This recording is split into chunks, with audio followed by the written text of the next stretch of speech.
चला जाणून घेणार आहोत सुपरफास्ट 100 मध्ये महत्त्वाच्या घडामोडींची झटपट सुरुवात करूया। घरगुती गॅस सिलेंडरच्या दरात 50 रुपयांची वाढ झाली। उज्ज्वला योजनेअंतर्गत असलेल्या सिलेंडरला देखील दरवाढ लागू होणार आहे लंकेश, आणि त्यामुळे आता सर्वसामान्यांच्या खिशाला कात्री बसणार आहे।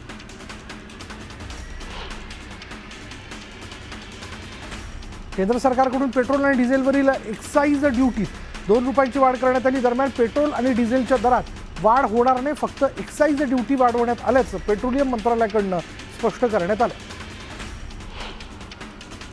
शेअर बाजारात आज 2226 अंकांची घसरण झाली आहे। सेन्सेक्स 73,137 तर निफ्टी 22,161 अंकांवर बंद झाला। त्यामुळे गुंतवणूकदारांचे एकाच दिवसात 19 लाख कोटींचं नुकसान झालं। प्रशांत कोरटकरचा जेलमधील मुक्काम पुन्हा वाढलाय। कोरटकरच्या जामीन अर्जावरील निकाल कोल्हापूर सत्र न्यायालयाने राखून ठेवला। कोरटकरच्या जामिनावर 9 एप्रिलला कोर्ट निकाल देणार आहे। तरीशा भिसे मृत्यू प्रकरणी दीनानाथ मंगेशकर रुग्णालयाने पत्रकार परिषद घेतली, मात्र पत्रकार प्रश्न विचारत असतानाच दीनानाथचे डीन डॉक्टर धनंजय केरकर निघून गेले। पत्रकारांच्या प्रश्नांना उत्तर न देताच केरकरांनी पत्रकार परिषदेतून काढता पाय घेतला। बदलापूर अत्याचार प्रकरणातील आरोपी अक्षय शिंदेचे एन्काउंटर करणाऱ्या पोलिसांवर गुन्हा दाखल करण्याचे आदेश मुंबई हायकोर्टाने दिलेत। दरम्यान याबाबत वकिलांशी बोलून प्रतिक्रिया देणार असल्याचं अक्षय शिंदेंच्या वडिलांनी स्पष्ट केलं। तुळजापूर ड्रग्ज तस्करी प्रकरणात पुजारीही आरोपी असल्याचं उघड झालंय। चौकशीत आतापर्यंत 11 पुजाऱ्यांची नावं समोर आली असून गुन्हे दाखल असलेल्या पुजाऱ्यांवर मंदिर प्रशासनही कारवाई करणार आहे। नवी मुंबई मर्चंट चेंबरचा भूखंड सिडकोनं जप्त केला। वाशीत गोडाऊनसाठी 1998ला व्यापारी संस्थेला भूखंड दिला होता, मात्र 1998 पासून या भूखंडावर बांधकाम झालं नव्हतं। भूखंडाचे 64 कोटी रुपयेही सिडकोकडे भरण्यात आले नव्हते, त्यामुळे मर्चंट चेंबरचा भूखंड जप्त करण्यात आला। कुणाल कामराला मद्रास हायकोर्टाकडून दिलासा कायम ठेवण्यात आला। कामराच्या याचिकेवरील सुनावणी 17 एप्रिलपर्यंत तहकूब करण्यात आली। एकनाथ शिंदे यांच्यावर केलेल्या गाण्यामुळे कुणाल कामरा विरोधात गुन्हा दाखल करण्यात आला होता।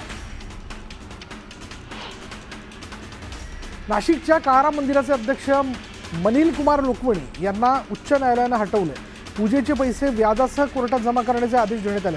दरम्यान या आदेशानं नाशिक शहरात खळबळ उडाली।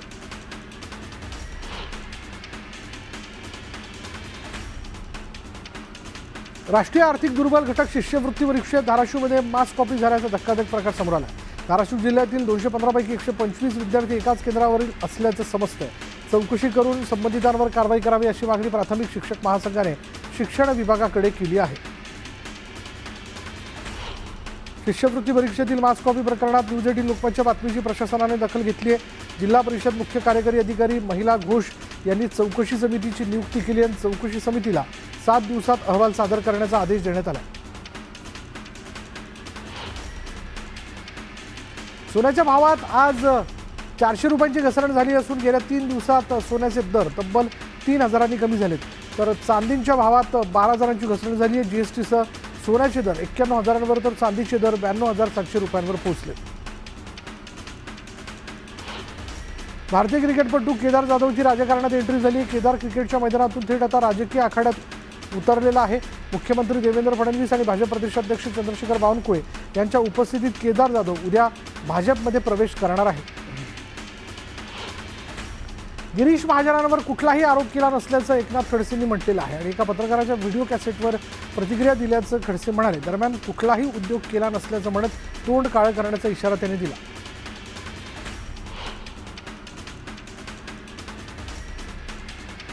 रावसाहेब दानवेंनी सिग्मा रुग्णालयात बसून माझा पराभव केला।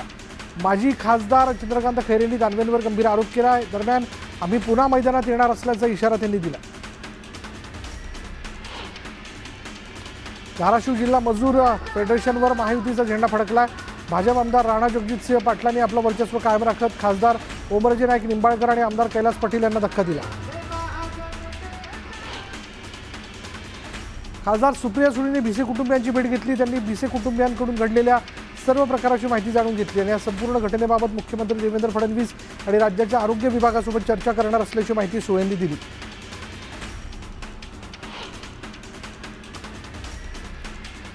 नंदुरबारमध्ये आजपासून 3 दिवस आरोग्य मंथन शिबिराचं आयोजन करण्यात आले। कृषी मंत्री माणिकराव कोकाटेंच्या हस्ते शिबिराचं उद्घाटन करण्यात आलं। दरम्यान उल्लेखनीय कामगिरी करणाऱ्यांचा सत्कारही करण्यात आला. परभणीच्या पालकमंत्री मेघना बोर्डीकर यांना पालिका आयुक्तांची त्यांनी भेट घेतलेली आहे आणि यावेळी त्यांनी शहरातील विविध विकास कामांबाबत आयुक्तांशी चर्चा केली. दरम्यान शहरातील अतिक्रमण हटाव मोहिमेचाही त्यांनी आढावा घेतला. अमरावती आणि बडनेरा शहरात पाण्याची समस्या निर्माण झाली, त्यामुळे आमदार रवी राणांनी महाराष्ट्र जीवन प्राधिकरण विभागाच्या अधिकाऱ्यांसोबत बैठक घेतली. तातडीनं पाण्याची समस्या सोडवण्याची मागणी यावेळी राणांनी केली.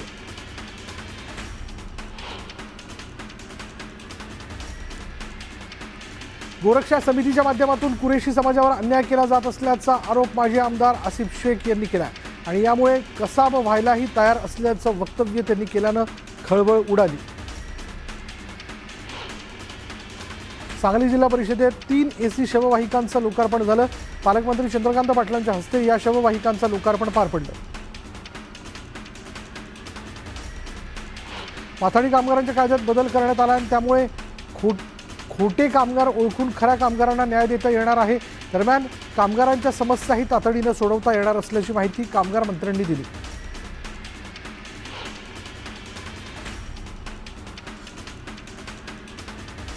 दोरावळ्यातील मनसे कार्यकर्त्यांचं राज ठाकरेंनी कौतुक केलंय. मराठी भाषेबाबत जनजागृती केल्यानं ठाकरेंनी कार्यकर्त्यांचं अभिनंदन केलं.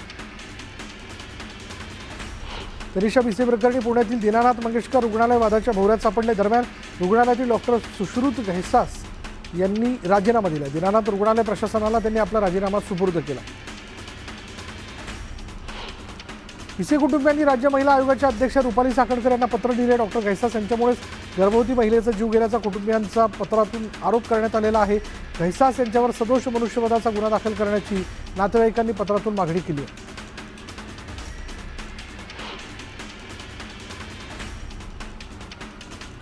पुणे गर्भवती मृत्यू प्रकरणात डॉक्टर घैसास यांच्याविरोधात फौजदारी गुन्हा दाखल करण्याची मागणी जी आहे ती आमदार अमित गोरखेंनी केली आहे, तर त्यांची वैद्यकीय सनदही रद्द करण्याची मागणी त्यांनी केली.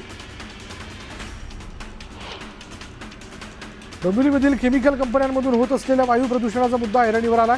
MIDC मधील एम्स हॉस्पिटल आणि मिलाप नगर परिसरातील शेकडो वाहनांवर काळे ठिपके दिसून आले. अचानक संध्याकाळच्या सुमारास आकाशातून आलेल्या काही विशिष्ट पदार्थांमुळे हे ठिपके पडल्याचं सांगण्यात येतं.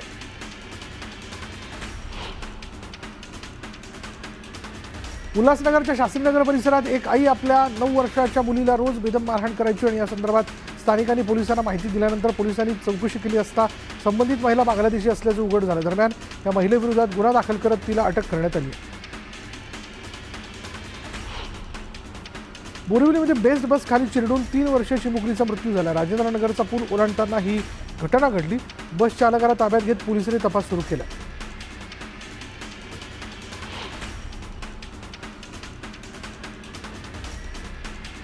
गेटवे ऑफ इंडिया आणि रेडिओ क्लब दरम्यान मुंबई मेरीटाईम बोर्डाकडून 229 कोटी रुपये खर्चून कुलाबा जेट्टी आणि टर्मिनल प्रकल्प प्रस्तावित आहे. मात्र या प्रकल्पाला स्थानिक नागरिकांनी विरोध केला. भाऊचा धक्का किंवा इतर ठिकाणी जेट्टी उभारण्यात यावी अशी नागरिकांनी मागणी केली. पुण्यातील जेम रोड परिसरात वाळूने भरलेला ट्रक चेंबरमध्ये अडकला. ट्रकचं मागचं चाक चेंबरमध्ये अडकल्यानं मोठी वाहतूक कोंडी झाली. त्यामुळे वाहन चालकांना मनस्ताप सहन करावा लागला.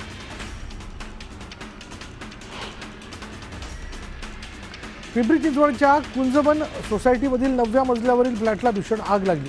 अग्निशमन दलाच्या जवानांनी आगीवर नियंत्रण मिळवत रहिवाशांना सुखरूप बाहेर काढलं.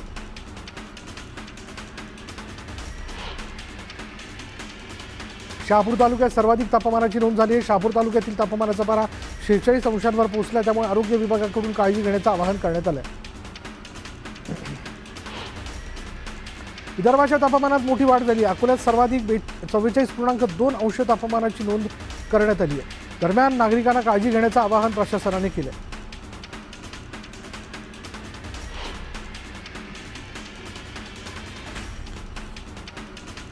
भुसावळमध्ये उष्णतेमुळे नागरिक हैराण झालेले. भुसावळचं तापमान 43.3 अंशांवर पोहोचलंय. यंदाच्या उन्हाळी मोसमातील हे सर्वाधिक तापमान आहे. दरम्यान नागरिकांना काळजी घेण्याचं आवाहन करण्यात आलं. चंद्रपुरात उष्णतेमुळे नागरिक हैराण झाले. तापमानाचा पारा 43 अंशांवर गेलाय. उन्हापासून संरक्षण करण्याकरता दुपट्टा, गॉगल अशा साहित्यांचा वापर वाढला.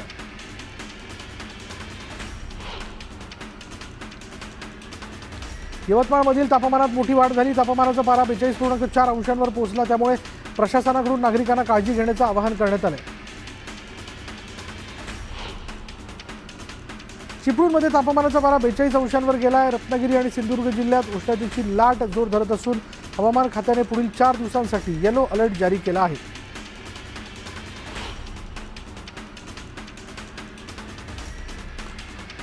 धुळे जिल्ह्यातील तापमानात मोठी वाढ झाली आहे. यंदा धुळे जिल्ह्याचा पारा 42 अंशांवर पोहोचल्या दरम्यान उन्हापासून बचाव करण्याचं आवाहन प्रशासनाच्या वतीने करण्यात आलं. छत्रपती संभाजीनगर शहराने यंदा तापमानाचे सर्व रेकॉर्ड मोडलेले. शहराचं तापमान 41 अंश सेल्सिअसवर गेले. दरम्यान तापमान अजून वाढण्याचा अंदाज हवामान विभागाने वर्तवला. यवतमाळच्या पुसद तालुक्यातील अनेक गावांमध्ये पाणी टंचाईची समस्या निर्माण झाली. यामुळे 4 गावांमध्ये टँकरने पाणी पुरवठा करण्यात येतो.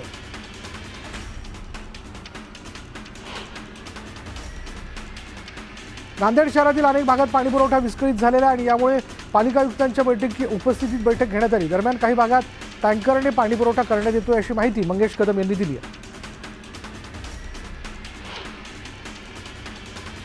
हिंगोलीच्या सेनगाव परिसरात जंगलातील कृत्रिम पाणवठे कोरडे ठाक पडलेले आहेत. मात्र प्राण्यांची भटकंती थांबवण्याकरता वन विभागाकडून वनपरिक्षेत्रामध्ये कृत्रिम पाणवठे उभारण्यात आले होते.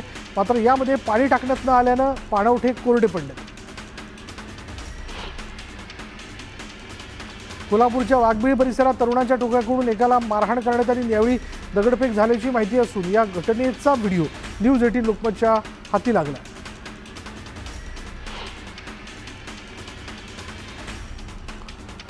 जळगावात लेंडी नाल्यात घाणीचं साम्राज्य निर्माण झालंय. त्यामुळे नागरिकांनी संताप व्यक्त करत पालिका आयुक्तांना जाब विचारला. दरम्यान येत्या 3 दिवसात नालेसफाई करण्याचं आश्वासन आयुक्तांनी दिलं. नांदेड जिल्ह्यातील नायगाव शहरात बस स्थानक नसल्यानं प्रवाशांना उन्हातच बसची वाट पाहावी लागत उभं राहावं लागतंय. दरम्यान नागरिकांनी तक्रार दिल्यानंतर शासकीय जागा उपलब्ध नसल्यामुळे बस स्थानक उभारण्यात आलं नाही असं उत्तर ते देण्यात आलं.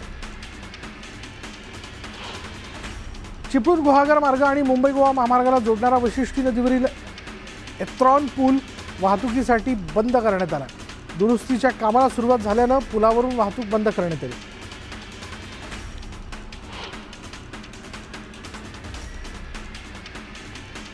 सावंतवाडीच्या सालईवाडा परिसरात गावरेड्यांच्या कळपाचा वावर दिसून आला आणि यामुळे परिसरातील नागरिकांमध्ये भीतीचं वातावरण पसरलं. दरम्यान गावरेड्यांचा व्हिडिओ व्हायरल झाला. सिंधुदुर्गात पट्टेरी वाघ असल्याचा दावा वन विभागाने नुकताच केला होता. दरम्यान निसर्ग अभ्यासक दर्शन वेंगुर्लेकर दोडामार्ग जंगलपट्ट्यात भ्रमंती करत असताना त्यांनी नर जातीच्या पट्टेरी वाघाला कॅमेऱ्यात कैद केलं आणि हा व्हिडिओ सोशल मीडियावर व्हायरल झाला. सध्या यात्रा आणि जत्रांचा मोसम चालू असल्यानं घराघरात साफसफाई केली जाते. पुण्याच्या आंबेगावातील घोड नदीवर पंचक्रोशीतील नागरिकांनी कपडे धुण्यासाठी गर्दी केल्याचं पाहायला मिळतं.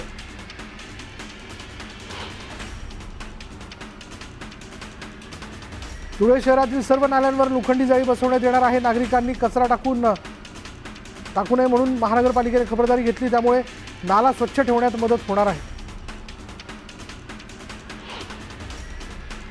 वशिष्ठी नदीवरील एत्रॉन पूल सध्या वाहतुकीसाठी बंद ठेवण्यात आला. पुलाच्या दुरुस्तीच्या कामाला सुरुवात करण्यात आली. परशुराम घाटातील रॉक बोल्टिंगचं काम अंतिम टप्प्यात आलं आणि त्यामुळे येणाऱ्या पावसाळ्यात दरड कोसळण्याचा धोका कमी होणार आहे.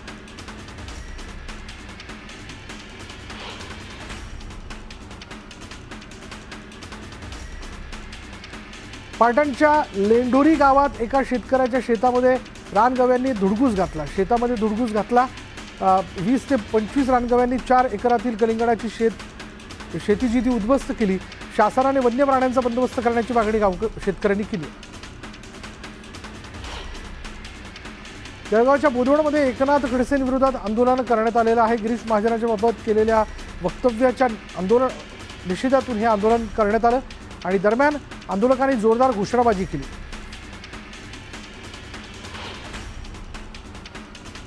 बुलढाण्यात महावितरण कार्यालयासमोर शेतकऱ्यांनी आंदोलन केलं आणि यावेळी शेतकऱ्यांनी विद्युत पुरवठा सुरळीत करण्याची मागणी केली. विद्युत पुरवठा सुरळीत होईपर्यंत आंदोलन सुरूच ठेवण्याचा इशारा शेतकऱ्यांनी दिला.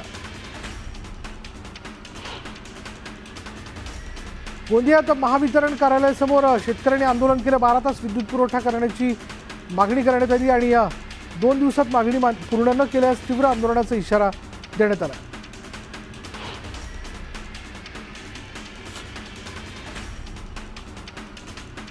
जळगाव जिल्हाधिकारी कार्यालयासमोर शेतकरी संघटनेनं आंदोलन केलं. तातडीनं शेतकऱ्यांना कर्जमाफी देण्याची मागणी करण्यात आली. दरम्यान शेतकऱ्यांना 1 रुपयात पीक विमा देण्याची मागणी करण्यात आली. कृषी मंत्री माणिकराव कोकाटे यांच्या कर्जमाफीबाबतच्या वक्तव्याचा यवतमाळमधील शिवसैनिकांनी निषेध केलेला आहे. कोकाटे यांच्या प्रतिमेला जोडे मारत त्यांनी तात्काळ आपल्या मंत्रिपदाचा राजीनामा द्यावा अशी मागणी करण्यात आली. जळगावमध्ये ठाकरे गटाच्या कार्यकर्त्यांना पोलिसांनी ताब्यात घेतलं. ताब्यात घेतलेले कार्यकर्ते कृषी मंत्री शिवराज सिंग चौहान यांना काळे झेंडे दाखवणार होते, परंतु चुकीच्या पद्धतीनं ताब्यात घेतल्याचा आरोप कार्यकर्त्यांनी केला. भिवंडीच्या आतकुली इथल्या डम्पिंग ग्राउंड विरोधात स्थानिक पंचकृषी संघर्ष समितीने 1 दिवसीय धरणे आंदोलन केलं. ठाण्यातील कचरा डम्पिंग ग्राउंडमध्ये टाकला जातो आणि दरम्यान प्रशासन ग्रामस्थांच्या आरोग्याशी खेळ करत असल्याचा आरोप करत स्थानिक नागरिक आक्रमक झाले. मालवण तालुक्यातील देऊळवाडा ग्रामपंचायतीच्या नवीन इमारतीच्या बांधकामासाठी घेण्यात आलेल्या जमिनीत भ्रष्टाचार झाल्याचा आरोप करण्यात आला आणि या प्रकरणाची चौकशी व्हावी यासाठी ग्रामस्थांनी गटविकास कार्यालयासमोर वाजंत्री आंदोलन केलं. नाशिकमध्ये दुहेरी हत्याकांडाविरोधात मोर्चा काढण्यात आला. पोलिसांचा सहभाग असल्याचा आरोप सामाजिक कार्यकर्त्यांनी केलेला आहे. दरम्यान संबंधित पोलिसांवर तातडीनं कारवाई करण्याची मागणी करण्यात आली.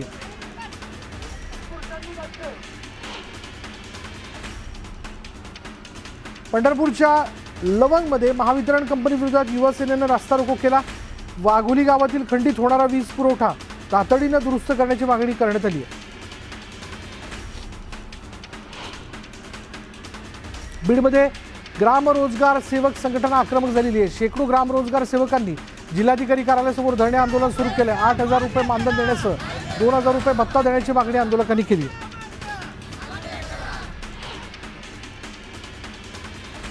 जळगावमध्ये विविध मागण्यांसाठी आरोग्य कर्मचाऱ्यांनी आंदोलन केलं. तातडीनं मागण्या पूर्ण करण्याची मागणी प्रशासनाकडे करण्यात आली आहे. मागण्या पूर्ण न केल्यास संप पुकारण्याचा इशारा देण्यात आला. शिर्डीच्या साई मंदिरात 3 दिवसीय रामनवमी उत्सवाची सांगता झाली. काल्याच्या कीर्तनानंतर दहीहंडी फोडून उत्सवाची सांगता करण्यात आली. पंढरपूरमध्ये चैत्री यात्रेनिमित्त नगर परिषदेच्या बंधाऱ्यातून चंद्रभागा नदीत पाणी सोडण्यात आले आणि यामुळे वारकऱ्यांसह भाविकांना पवित्र स्नान घेता येणार आहे.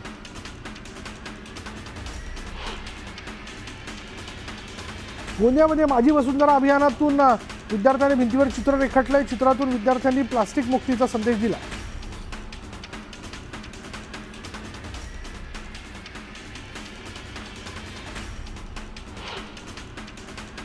आता वेळ झाली का ब्रेकची. ब्रेक घेऊयात. पहा फक्त न्यूज 18 लोकमत.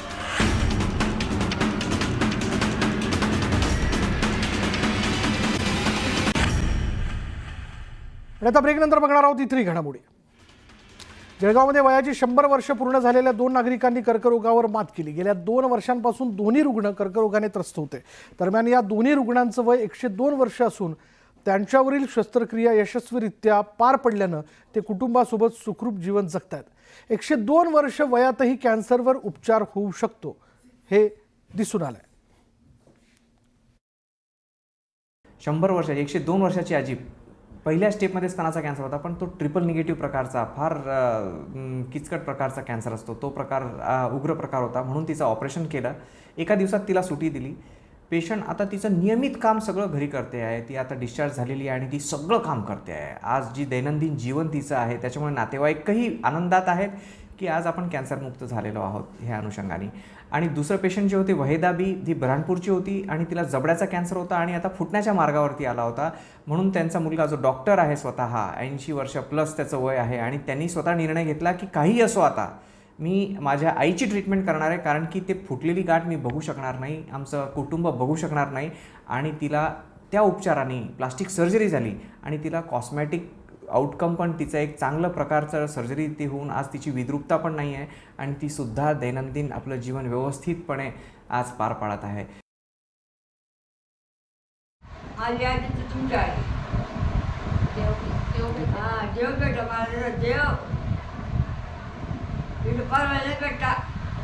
प्रायव्हेट आहे. आमच्या आजी समोर वाटतं त्यांचं ऑपरेशन झालं जळगावला. त्यांचं ऑपरेशन झाल्यामुळे त्यांना आता कुठल्याही प्रकारचं हे नाही आहे. त्यात त्यांची तब्येत व्यवस्थित आहे. ते चांगल्या प्रकारे काम करू शकतात. कुठलीही त्यांना त्रास नाही आहे. त्या व्यवस्थित फिरतात. सगळ्या प्रकारचे कामं घरामध्ये कामांना मदत करतात. आमच्या आजी सर्व काम करतात, बाळाला सांभाळतात, घरातही आम्हाला मदत करतात कामांना आणि त्यांना कुठल्याही प्रकारची गोळी वगैरे नाही आहे. आता आमच्या आजी एकदम व्यवस्थित आहे आणि आमच्या आजींसोबत आम्ही एकदम आनंदाने राहतो. आमच्या आजींचा पुनर्जन्म झाला आहे आणि त्यांचं ऑपरेशन झाल्यामुळे त्यांचं आयुष्यही वाढलं आहे. आणि आता वेळ झाली का ब्रेकची. ब्रेक घेऊयात. पहा फक्त न्यूज 18 लोकमत.